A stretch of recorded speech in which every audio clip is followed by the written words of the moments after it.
Hello friends, मैं आपको सुनाने जा रही हूँ श्रावण मास महात्म्य 12वां अध्याय प्रारंभ, जिसमें स्वर्ण गौरी व्रत कथा बताई गई है। शिव जी बोले, हे वत्स, अब मैं तुम्हें श्रावण मास के शुक्ल पक्ष में आने वाली तृतीया तिथि की किए जाने वाली उत्तम तथा पवित्र स्वर्ण गौरी व्रत के बारे में बताता हूँ। उस दिन व्रती को सुबह जल्दी उठकर नित्यकर्म स्नान करना चाहिए और 16 उपचारों से शिव और पार्वती का पूजन करना चाहिए और प्रार्थना करनी चाहिए, हे जगतपति, हे सुरपति, हे जगदीश्वर, मेरी अर्चना आप स्वीकार करें। भवानी माँ देवी, ये 16 बायन पति पत्नी जोड़ों को दान देता हूँ। पहले चावल का आटा बनाएं। चावल के आटे से बनाए गए 16 मीठे पकवान बांस की 16 टोकरियों में सजाकर, उसके साथ वस्त्र आदि रखकर, स्वर्ण अलंकार आदि से सजाकर अपनी पत्नी सहित ब्राह्मणों को बुलाकर और उसके सम्मुख बैठकर बोलें, हे व्रत को पूरा करने के लिए, फल प्राप्त करने के लिए मैं आपको बता देता हूँ। वस्त्राभूषण अलंकार आदि से परिपूर्ण पतिव्रत धर्म सहित सावन सुवासिनी इसे ग्रहण करें।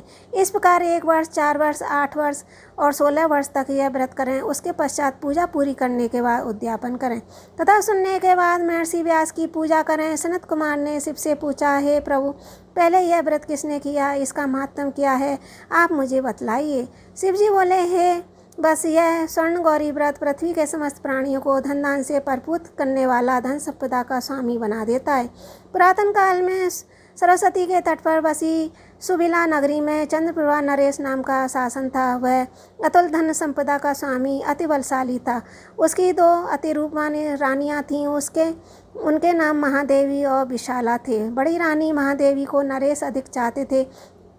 एक दिन राजा वन शिकार खेलने गए। वहाँ पर अनेक प्रकार के पशुओं का शिकार करते हुए काफ़ी समय व्यतीत हो गया तो वे भूख प्यास से व्याकुल हो गए, इधर उधर घूमने लगे। काफ़ी दूर निकल जाने पर उन्हें एक तालाब दिखाई पड़ा। तालाब चारों ओर से मनोरम था। वहाँ राजा ने देखा कि देवलोक की अप्सराएं स्वर्ण गौरी की पूजा में लीन हैं। उनको राजा ने कहा, हे देवियों, आप यहाँ किस प्रयोजन से पूजा कर रही हैं। इस पर उन्होंने उत्तर दिया, हे नरेश, हम सब स्वर्ण गौरी की पूजा कर रही हैं। इस व्रत के फलस्वरूप प्राणियों को प्रत्येक प्रकार के धन संपदा मिलती है, इसलिए हे नरेश, आपको भी अपनी प्रजा की भलाई के लिए, धन प्राप्ति के लिए यह व्रत अवश्य करना चाहिए। इस पर राजा बोले, हे देवियों, इस व्रत को करने की विधि मुझे बतलाइए, वह मुझे इस प्रकार प्राप्त होने वाले फल को भी कह सुनाइए। अप्सराएं बोली, हे नरेश, श्रावण मास में शुक्ल पक्ष में आने वाली तृतीया तिथि को यह व्रत किया जाता है। इससे पार्वती और शिव जी की श्रद्धा भक्ति से पूजन किया जाता है। इसके लिए पुरुष वर्ग अपने दाएं हाथ में 16 तार का डोरा और स्त्री वर्ग 16 तार का डोरा गले या बाएं में बांधती हैं और इस व्रत की बस यही विधि है। चंद्रप्रभा नरेश ने भी 16 तार का डोरा अपने दाएं हाथ में, 16 तार का डोरा और स्त्री वर्ग के 16 तार का डोरा गले बाएं में बांधते हैं। इस व्रत की बस यही विधि है। चंद्रप्रभा नरेश ने भी 16 तार का डोरा अपने दाएं हाथ में बांधकर प्रभु से प्रार्थना की, हे जन दुख निवारक महाप्रभु, मैं आपके व्रत के लिए यह डोरा अपने हाथ में बांध देता हूँ, आपका दयापूर्ण हस्त मुझ पर रहे। तब राजा इस व्रत को समाप्त कर राजधानी गए, परंतु राजा के हाथ में डोरा देखकर रानी अति क्रोधित हो उठी। उसने राजा के हाथ से डोरा बलपूर्वक तोड़कर बाहर दूर फेंक दिया और उसे ऐसा करने से बहुत मना किया, परंतु रानी ने राजा की एक बात नहीं मानी। उस डोरे के स्पर्श से वह सूखा पेड़ अल्पकाल में ही हरा भरा हो गया। छोटी रानी इससे बहुत प्रभावित हुई। उसने पेड़ पर से वह डोरा उतारकर अपने बाह में बांध लिया। उस डोरे के प्रभाव से छोटी रानी का रूप लावण्य अधिक निखर गया और वह राजा की प्रिय बनने लगी। बड़ी रानी ने व्रत के डोरे का अपमान किया था, इसलिए राजा ने उसको त्याग दिया और वह दुखी हो वन में चली गई। वहाँ जाकर उसने पार्वती का ध्यान किया। वह वहाँ पर मुनियों के आश्रम के पास कुटिया बनाकर रहने लगी। मुनि उसे देखकर अति कुपित हुए और उसे वहाँ से भगा दिया। तब वह दुखी हो उस वन में दूसरी जगह जाकर बैठी। उसे वहाँ पर बैठे देखकर पार्वती का हृदय द्रवित हुआ। उसने रानी को दर्शन दिए। रानी ने प्रसन्न हो उसकी चरण वंदना की और प्रणाम कर बोली, हे देवी, आपकी जय हो। हे शंकर पत्नी, हे भक्त वत्सली, आपकी जय हो। आपको बारंबार प्रणाम है। हे मंगले, आप वंदनीय हैं। इस प्रकार देवी ने भी पार्वती को वर प्राप्त कर स्वर्ण गौरी का व्रत किया। व्रत के प्रभाव से नरेश जंगल में रानी के पास पहुंचा। वह रानी को महल में वापस ले आया।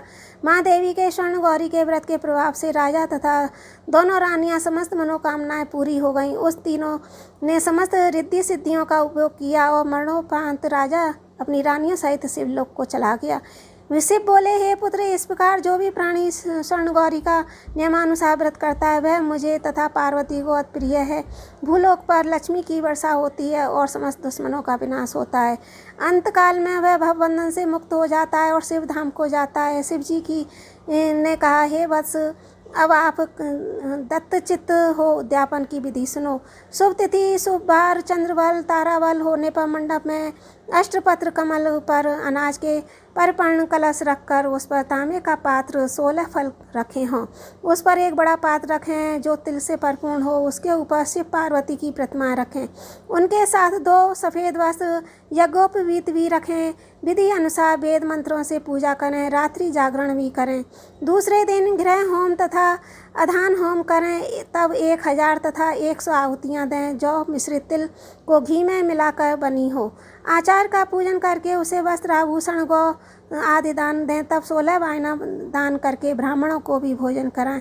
ब्राह्मणों को भी अपने धन की क्षमता के अनुसार स्वयं पत्नी सहित दक्षिणा दें। इस प्रकार श्रावण मास माहात्म्य का अध्याय 12वां समाप्त होता है। ओम नमः शिवाय।